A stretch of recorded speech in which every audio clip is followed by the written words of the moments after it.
श्री शिवाय नमस्तु। शंकर भोलेनाथ ओघरदानी की कथा कर रही है। व्रत कार्तिक महत्तम कथा है। कार्तिक के महीने में सबसे बड़ा अगर व्रत का कोई नियम है तो केवल एक नियम सबसे बड़ा है, सुबह ब्रह्म मुहूर्त स्नान करना और दूसरा दीप लगाना, दिया प्रज्वलित करना, दीपक लगाना। दीप दान से बड़ा कार्तिक के महीने में कोई दान का वर्णन नहीं है जितना दीप दान का वर्णन। नासंद देव ए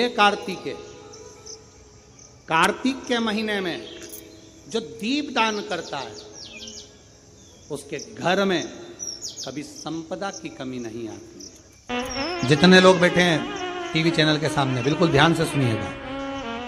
तुलसी के क्यारे के सामने और बेलपत्री के पेड़ के नीचे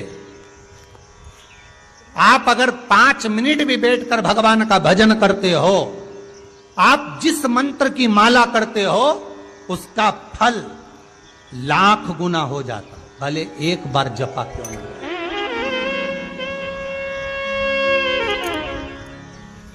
सुंदर लिखा है, कार्तिक के महीने में 10वीं तिथि को जो तुलसी की डंडी को घी में भिगोकर अपनी कामना कर भगवान के सामने दिए में रखकर जला देता है, दिए की तरह उससे आरती उतार देता है, कहते हैं उसका जन्म दूसरी बार पृथ्वी पर नहीं होता, वो भगवान के गोलोक धाम में जिंदगी भर के लिए विराजमान हो जाता है। विष्णु पुराण का 5वां अंश कार्तिक खंड वर्णन करता है, या स्कंद पुराण का कार्तिक खंड को उठा लीजिए, वो वर्णन करता है 24 तरह के दिए होते हैं। कितने तरह के? 24 तरह के दीप होते हैं। उस दीप में सर्वाधिक श्रेष्ठ दीप होता है तुलसी दल का, तुलसी की डंडी से जो प्रकट किया गया। बत्तियों का भी क्रम है। कार्तिक पूर्णिमा के दिन लगाया गया दीपदान, किया गया दीपदान घर में संपदा की कमी नहीं आने देता। ये उसी में कहा जैसे कार्तिक के महीने में आंवले के पेड़ के नीचे लगाया गया घी का दिया, चौमुखी 4 बत्ती का दिया जो आंवले के पेड़ के नीचे कार्तिक के प्रथम दिन से लेकर कार्तिक पूर्णिमा तक जो आंवले के पेड़ के नीचे चौमुखी दिया 4 बत्ती का लगाता है, उसके घर में संपदा की कभी कमी नहीं होती महाराज। लक्ष्मी कभी कम नहीं होती, लक्ष्मी घटती ही नहीं महाराज। शिव महापुराण की कथा कहती है, विष्णु पुराण कहती है, स्कंद पुराण कहती है महाराज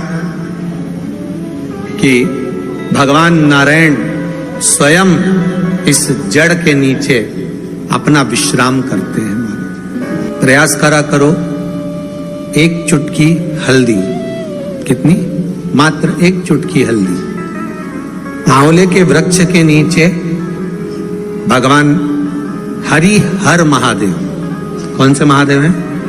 हरि हर महादेव के नाम से रखकर उस पर पूर्व मुख कर पूर्व की ओर मुख कर जल समर्पित करना प्रारंभ कर दीजिए। आप अगर प्रयास करेंगे शुक्रवार की शुक्रवार करें, या नवमी की नवमी करें, अष्टमी की अष्टमी करें, प्रदोष की प्रदोष कर लें, सोमवार की सोमवार कर लें, तो आंवले की जड़ के नीचे अगर हमने हल्दी रखकर जल का भाग समर्पित करा है पूर्वमुख होकर, तो अगर व्यापार नहीं चल रहा है, 1 हफ्ता हो गया बैठे हुए हो, कोई ग्राहकी नहीं है, तो 1 बार करो, दूसरी बार करने जाओगे तो आप अपने आप दौड़ कर जाओगे कि मेरा 1 हफ्ते से व्यापार अच्छा चल रहा है।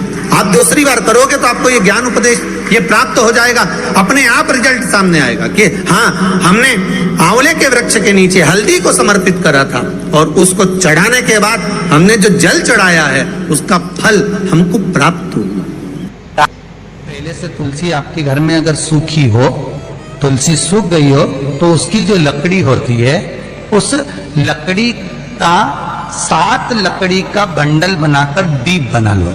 लकड़ी का दीप मतलब लकड़ी पतली पतली डालियों को लेकर कच्चे सूत से उसको बांध दो और बांधकर घी में डुबक दो।